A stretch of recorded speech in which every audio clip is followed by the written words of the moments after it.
একটি ভুল বিশ্বাস। দোকান খোলার পর বাকিতে বিক্রি না করা এবং বিক্রিত মাল ফেরতও না নেওয়া।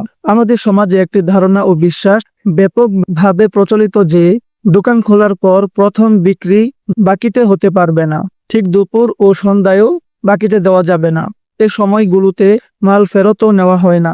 আর তা এজন্য যে অনেকেই মনে করেন এতে সারাদিন ব্যবসা বা বেচাকেনা মন্দা যাবে এবং এটি একটি অলক্ষণীয় বিষয়।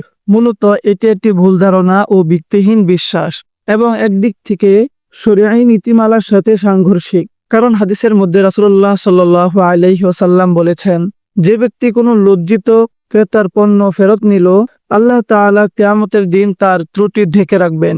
সুতরাং দোকান খোলার পর বাকিতে পণ্য বিক্রি করা বা বিক্রিত পণ্য ফেরত নেওয়া অমঙ্গল ভাবা শরীয়ত ও যুক্তি উভয় দৃষ্টিতে বর্জনীয়।